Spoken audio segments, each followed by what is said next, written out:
Hello guys, कैसे हैं आप सभी। आशा करता हूं आप सभी लोग अच्छे होंगे। दोस्तों, सामान्य हिंदी से एक और उपयोगी वीडियो। टॉपिक रहेगा आज की वीडियो का शब्द। यदि ये वीडियो आपको पसंद आती है तो प्लीज़ लाइक कर दीजिएगा, यूट्यूब चैनल को सब्सक्राइब भी कर लीजिएगा और शेयर कर दीजिएगा वीडियो को। शब्द के बारे में बात करते हैं दोस्तों। शब्द कहते किसे हैं? एक या एक से अधिक वर्णों के मेल से जो ध्वनि उत्पन्न होती है उसे ही हम शब्द के नाम से जानते हैं। ठीक है, तो सामान्य सी डेफिनेशन है, एक या एक से अधिक वर्णों के मेल से जो ध्वनि उत्पन्न होती है वही शब्द कहलाती है। ठीक है दोस्तों, आप लोगों से ये चीज़ पूछी जा सकती है, आपके एग्ज़ाम के लिए काफ़ी ज़्यादा खास ये वीडियो होने वाली है। तो सभी लोग लाइक कर दें, शेयर कर दें वीडियो को। चलिए थोड़ा सा इसमें आगे बढ़ते हैं कि शब्द के भेद आखिर कितने होते हैं। ठीक है, शब्द के भेद होते हैं कुल मिलाकर तीन। कितने होते हैं? तीन भेद होते हैं। कौन कौन से होते हैं? वो होते हैं रूढ़, यौगिक और योग रूढ़। आज के बाद में कभी आप लोग नहीं भूल पाएंगे कि रूढ़ शब्द कौन से होते हैं, यौगिक कौन से होते हैं और योग रूढ़ शब्द कौन से होते हैं। ठीक है, कभी नहीं भूल पाएंगे क्योंकि ट्रिक ही ऐसी बताई जाएगी जो बिल्कुल आपके दिमाग में पूरी डिटेल के साथ में और पूरी तरीके से सेट कर दी जाएगी आज ही। ठीक है, चलिए थोड़ा सा इसमें आगे बढ़ते हैं। भाई तीन भेद होते हैं, ये तो आपको क्लियर पता चल गया कि तीन भेद होते हैं, रूढ़, यौगिक और योग रूढ़। किसके आधार पर? ये होते हैं आपके रचना के आधार पर। ठीक है, रचना की दृष्टि से, रचना के आधार पर शब्द के तीन भेद होते हैं, रूढ़, यौगिक और योग रूढ़। चलिए आगे बढ़ते हैं और सबसे पहला नंबर इसमें आता है, वो आता है रूढ़ शब्द का। ठीक है, तो सबसे पहले हम बात करेंगे रूढ़ शब्द के बारे में कि रूढ़ शब्द कहते किसे हैं आखिर। ठीक है दोस्तों, आप लोगों को याद रखना है। देखिएगा, मैं आपको मतलब बिल्कुल सिंपल तरीके से समझाऊंगा। ये जो रूढ़ है ये कैसा शब्द है? बहुत ही छोटा शब्द है। ठीक है, बहुत ही छोटा शब्द। अब ये रूढ़ जो है दोस्तों, क्या इसका संधि विच्छेद पॉसिबल है? रूढ़ का नहीं है।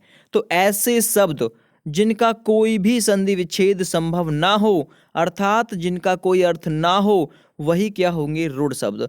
मैं एक सामान्य सी बात में आप लोगों को समझाना चाहूँगा। जितने भी छोटे शब्द होंगे जिनका संधि विच्छेद संभव ना हो, वो क्या हैं? रूढ़ शब्द हैं। और रूढ़ देखने में अपने आप में ही खुद ही छोटा सा शब्द है। ठीक है, आप लोग याद रखिएगा रूढ़ कैसा शब्द है। रूढ़ अपने आप ही देखिएगा बहुत छोटा सा शब्द है, बहुत छोटा सा शब्द है रूढ़। तो इसलिए आप लोग याद रखिएगा, जितने भी छोटे शब्द हों और जिनका संधि विच्छेद पॉसिबल ना हो, वो क्या होंगे? वो सभी रूढ़ शब्द हो जाएंगे। जैसे कि आँख, कान, नाक। अब आँख, कान, नाक, देखिए इनका संधि विच्छेद कोई पॉसिबल है नहीं, कोई अर्थ है नहीं। तो यह बहुत छोटे शब्द होते हैं जिनका कोई भी अर्थ नहीं होता, अर्थात इनका संधि विच्छेद भी नहीं होता। तो ये ट्रिक के तौर पर आप लोगों को याद रखना है। ठीक है, बहुत ही बेहतरीन ट्रिक है रूढ़ शब्द की। कभी भी आपका कोई क्वेश्चन रूढ़ शब्द से गलत नहीं होगा। बस याद रख लीजिए कि रूढ़ जो है अपने आप में बहुत छोटा सा शब्द है, बहुत ही छोटा सा। तो जितने भी छोटे शब्द होंगे सब रूढ़ के अंतर्गत आ जाएंगे। चलिए इसमें अब आगे बढ़ते हैं। फॉर एग्जाम्पल आप लोग समझेंगे, एग्जाम्पल के तौर पर समझिएगा। मैं आपको एग्जाम्पल के तौर पर समझाने की कोशिश करूंगा आज के बाद में, ताकि आप लोग गलत ना करें। जैसे कि यहाँ पर देखिएगा, कान। कान बहुत छोटा शब्द है, संधि विच्छेद नहीं हो सकता। तो कान कैसा शब्द है? रूढ़। आँख, संधि विच्छेद नहीं हो सकता। नाक, दिन, रात, संधि विच्छेद ही नहीं हो सकता। भैंस, सिर, हाथ, पलंग, पैर, गाय, घोड़ा, हाथी, नाखून, सिर, रोना, ऐसे शब्द मिलेंगे। आपसे पूछ लेगा रोना कैसा शब्द है, या फिर मतलब निम्न में से कौन सा रूढ़ शब्द है, निम्न में से कौन सा यौगिक शब्द है, ऐसे करके क्वेश्चन पूछते हैं। खाना, पीना, पान, पैर, हाथ, सिर, कल, चल, घर, कुर्सी, मेज, रोटी, किताब, घास, पशु, देश, लंबा, छोटा, मोटा, नमक, ठीक है, पल, पेड़, तीर इत्यादि। ये शब्द कैसे हैं? ये शब्द सभी रूढ़ शब्द हैं जिनका कोई भी संधि विच्छेद पॉसिबल नहीं है। तो ऐसे शब्द रूढ़ शब्द के अंतर्गत आते हैं। चलिए थोड़ा सा आगे बढ़ते हैं। रूढ़ शब्द आपका हो गया क्लियर। अब बात करते हैं, सेकंड नंबर आता है दोस्तों यौगिक का। ठीक है, कि यौगिक क्या है। ये शब्द पूछे जाते हैं कि यौगिक शब्द कौन से होते हैं। दोस्तों आप लोगों को एक ट्रिक के साथ में ये याद रखना है, जिसका मतलब संधि विच्छेद पॉसिबल हो, संभव हो। अर्थात यौगिक में क्या होगा दोस्तों, जोड़ मिलेगा, आपको जोड़ा मिलेगा। ठीक है, जिसका आप लोग संधि विच्छेद कर लें वो शब्द कैसे शब्द हो जाएंगे, वो शब्द आपके यौगिक शब्द हो जाएंगे। जिसका संधि विच्छेद संभव हो वो सभी क्या हैं, यौगिक शब्द आपके हो जाएंगे। आप लोग याद रखिएगा। ठीक है, अब यहां से कहेंगे यौगिक। देखिएगा यौगिक में दोस्तों क्या मिल रहा है, योग, यानी कि योग। ठीक है, संधि विच्छेद जिनका संभव हो, अर्थात जो दो के योग से बने या फिर किसी की तरफ स्पेशल इशारा ना करें, वो सारे शब्द यौगिक के अंतर्गत आ जाएंगे। कैसे, जैसे कि विद्यालय, हिमालय, हिम प्लस आलय, विद्या प्लस आलय। ठीक है, ऐसे शब्द जितने भी आएंगे ना, सब यौगिक के अंतर्गत आएंगे। अब एक और डेफिनेशन के तौर पर आप लोगों को मैं समझाने की कोशिश करूंगा, आप लोग समझिएगा। ठीक है, आप लोगों को समझाना ही दोस्तों हमारा मेन पर्पस है। यौगिक शब्द वो शब्द होते हैं जो दो या अधिक शब्दों के योग से बनते हैं और उनके खंड करने पर उन खंडों के वही अर्थ रहते हैं जो अर्थ वे यौगिक होने पर देते हैं। ठीक है, कैसे, आप लोग उदाहरण से देखिएगा। आज के बाद में कोई क्वेश्चन आप लोग गलत नहीं करेंगे, ये मेरा दावा है। यहाँ पर एग्जाम्पल दे रखा है आप लोगों को, सॉरी फॉर दैट, ध्यानपूर्वक देखिएगा, उदाहरण से आप लोग समझिएगा। उदाहरण दे रखे हैं, पाठ प्लस शाला, महादेव, प्रयोगशाला, स्नान प्लस घर, देव प्लस आलय, विद्या प्लस आलय, पाठ प्लस शाला, महा प्लस देव, प्रयोग प्लस शाला, हिम प्लस आलय। तो तोड़ने पर आप लोगों को पता लग जाएगा संधि विच्छेद। देखिएगा, जिसका संधि विच्छेद पॉसिबल ना हो, अर्थात छोटे शब्द, वो सभी क्या हैं, वो शब्द सभी आपके रूढ़ शब्द थे जो आपको मैंने पीछे बताया। लेकिन यहाँ पर यौगिक है, जिसका संधि विच्छेद पॉसिबल हो, अर्थात जिसका संधि विच्छेद आप करें तो टूट जाए, तो वो शब्द क्या हो जाएंगे, वो सारे के सारे शब्द आपके मतलब यौगिक शब्द हो जाएंगे। जैसे कि सज्जन, सत प्लस जन, दुर्जन, दुर प्लस जन, अनु प्लस शासन, सम प्लस ताप, जगत प्लस ईश, भानु प्लस उदय, हिम प्लस आलय, घोड़ा प्लस सवार, विद्या प्लस आलय, देव प्लस आलय, सभी का संधि विच्छेद पॉसिबल है। तो जिनका संधि विच्छेद पॉसिबल है वो सभी आपके आ जाएंगे किसकी कैटेगरी में, वो आ जाएंगे यौगिक की कैटेगरी में। चलिए अब बात करते हैं दोस्तों, नेक्स्ट बढ़ते हैं, सबसे इंपॉर्टेंट जो है वो है योग रूढ़ शब्द। ठीक है, ये योग रूढ़ शब्द क्या होते हैं, योग रूढ़ का मतलब भी दोस्तों ये होता है योग, यानी कि योग से, देखिएगा आप, फिर आप कहेंगे यौगिक का भी मतलब योग से होता है, बिल्कुल। लेकिन मैंने आपको एक अंतर छांटने के लिए बोला है, केवल आपको एक अंतर करना है। कैसे, जब आप योग रूढ़ की बात करें तो ये सोच लीजिएगा कि जब आप संधि विच्छेद करेंगे, संधि विच्छेद पॉसिबल है, हो जाएगा, लेकिन योग रूढ़ की एक सबसे बड़ी पहचान है कि ये किसी तीसरे को इंडिकेट करता है, अर्थात बहुव्रीहि समास के सारे एग्जाम्पल योग रूढ़ शब्दों के उदाहरण होंगे। ठीक है, फॉर एग्जाम्पल आप डेफिनेशन से समझने की कोशिश कीजिएगा योग रूढ़ को। ठीक है भाई, योग रूढ़ को आप लोग डेफिनेशन से समझने की कोशिश कीजिएगा कि योग रूढ़ कहते किसे हैं, जिसका कोई अर्थ निकले, अर्थात किसी और की तरफ इशारा करे, जिसका एक तो अर्थ निकलना चाहिए, दूसरी चीज कि ये किसी अन्य की तरफ इशारा करना चाहिए।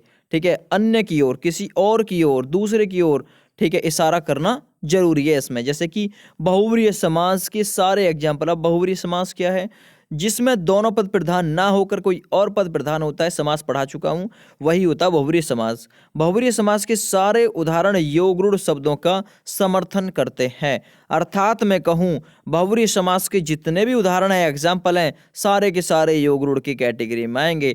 तो योग रूढ़ शब्द का आप लोग समझ लीजिए संधि विच्छेद पॉसिबल है, लेकिन योग रूढ़ बड़ा सा शब्द है। ठीक है, तो ये एक दूसरे की तरफ इशारा करेगा। ठीक है, बहुव्रीहि समास के सारे एग्जाम्पल योग रूढ़ शब्द के अंतर्गत आ जाएंगे। ये चीज आप लोग याद रखिएगा, इसका अर्थ भी निकलेगा, संधि विच्छेद भी पॉसिबल होगा, लेकिन ये किसी तीसरे की तरफ इशारा करेगा, किसी और की ओर इशारा करेगा।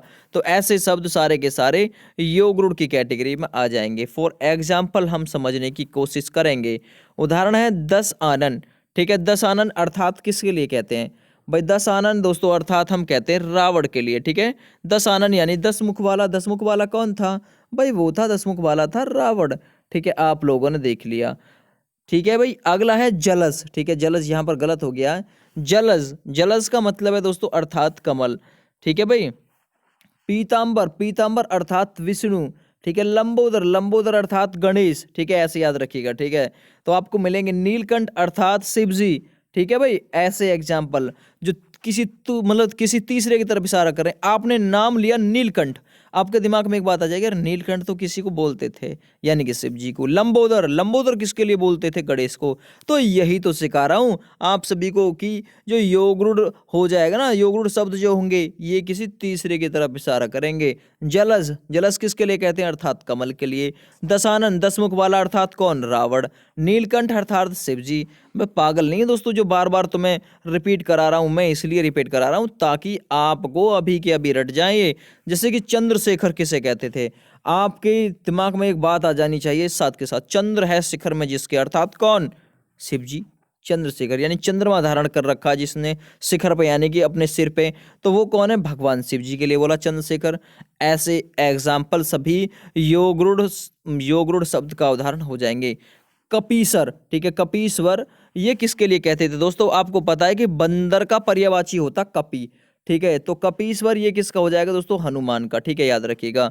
अगला रात्रिकांत, ये रात्रिकांत दोस्तों कामदेव का पर्यायवाची होता है, यानी कि रात्रिकांत का मतलब हो गया अर्थात कामदेव। मनुज का अर्थ भी क्या हो जाएगा? अर्थात कामदेव। विश्वामित्र यानी कि एक ऋषि के लिए बोलते हैं, ठीक है, विश्वामित्र। वज्रपाणी दोस्तों ये बोलते हैं इंद्र के लिए। तो आपने अभी तक एग्जाम्पल नहीं सुने तो सारे के सारे एग्जाम्पल करा रहा हूं मैं, बहुब्रीहि समास भी और योग रूढ़ शब्द भी एक साथ करा रहा हूं, आप लोग रट लीजिएगा।